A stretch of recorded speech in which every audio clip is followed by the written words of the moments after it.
Yo, what is going on, you slackers? I am your host, Slackerz Gaming, bringing you another Rate Their Chances episode. We back for the weekend, of course. If you haven't seen the series before, every Sunday I will be uploading 2 videos, and each video will be discussing one specific character, and I will be giving out pros and cons, and then my opinion about the character, and kind of like the chances that I feel like they have to be a playable character in the upcoming Super Smash Bros. For the Nintendo Switch. And it's very cool because at this point we're, I think, under a month until or maybe just about a month, somewhere about 1 month length until we get to E3 2018, and of course the Smash Invitational. There's good we're gonna get some sort of trailer and new characters shown off and new stages, hopefully, and all sorts of stuff, and just Smash Switch info, and I'm so excited. Okay, but anyway, back to the series. So here's what I'm going to be doing. Like I said, I'm going to be going over pros and cons, and at the very end of it, I will be giving my opinion based on a percentage of 1 to 100, or 0 to 100, I guess, what I see them having to be playable in the next Smash Bros. Game. So let's get right into it. Now, of course, we're going to start with the pros. Always kind of start on a positive note. So first things first, a lot of people like to do, when we're going over characters, they like to kind of say, hey, has this character been on Nintendo platforms before? If not, that's kind of a big deterrence for a lot of people. They're like, well, if he's never appeared on the platform, then why should he be in Smash Bros? Well, if you didn't know, Crash Bandicoot actually had a game on the Nintendo GameCube, Wrath of Cortex. So he has had a few. He might have had a few other ones. I don't know, but I do know at least one on the GameCube for sure. So he's got that going for him. So you can check that box off right now. He's been on Nintendo before. Sure, he's a huge third party right now, which is another another pro. Extremely popular third party character. He's pretty much like the face of PlayStation, but then the whole thing with his rights and who they went to kind of, pretty much derailed this guy's momentum that he had going for his games. Like after, he was no longer a PlayStation exclusive, he just dropped in, I guess, popularity, and his games just weren't as fun. The community just wasn't feeling it, and he kind of went away, and, eventually over time people started saying, hey, we need a new Crash game.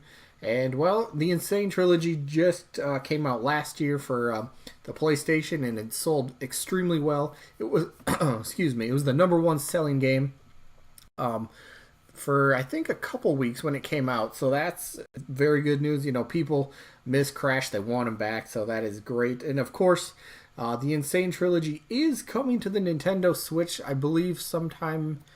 It's either June or July. Within the next couple months, it is coming out. So, I mean, with another game coming to a Nintendo platform, that helps. Moveset potential is absolutely a big positive. He's got his spinning attacks. He's just, if you played the game, you know the feel of the character. The moveset is absolutely there.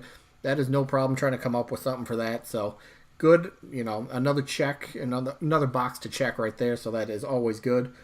So let's just get right into the cons. So the first con I have is going to be based around the timing of when the Insane Trilogy was first announced last year for PlayStation. I believe it was around February 17th, 2017, somewhere early in 2017. So by that time, if we're going by what we believe to be true, if Sakurai decided to start creating and developing the Smash Bros. For the Switch almost immediately after Smash Bros. For the Wii U was done, with all the DLC and stuff, that puts us around maybe kind of late, not October, but mid to late 2016. So, and if you guys don't know, Sakurai likes to come up with all the plans, characters are going to be involved, and all that sort of stuff really early in the development cycle. So there's a very good chance that Crash was not even on his radar because, well, the Insane Trilogy for the PlayStation was not even announced until early 2017.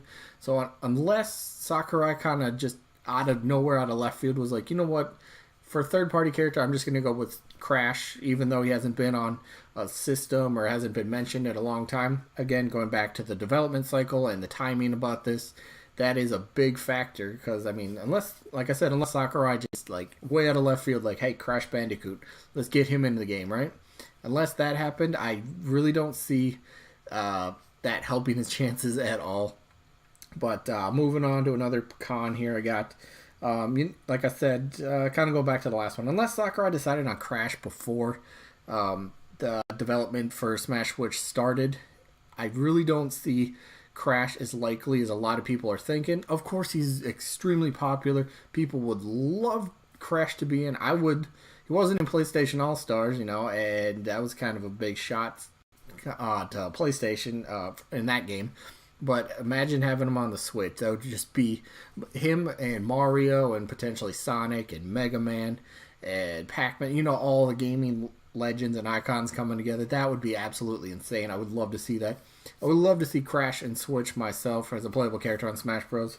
But I think this really all comes down to the timing of either whether Sakurai wanted to put him in the game from the get-go, or if he decided if like halfway into like Smash 5's development, if he wanted to kind of just switch it up, and he's like, yo, Crash Bandicoot was absolutely insane. No pun intended, but the popularity's there. People want him. So unless halfway through the development cycle, he's like, hold up, I'm gonna be adding this character, and we're gonna be working on him. Let's get him to work. So with that, that seems like a really big factor to me. I don't think Crash will be in the initial game roster. To me, DLC is far, far more likely if he were to ever get in the game as a playable character. Unless, like I said, Sakurai just out of left field was like, you know what, we're going to pick Crash Bandicoot for no reason.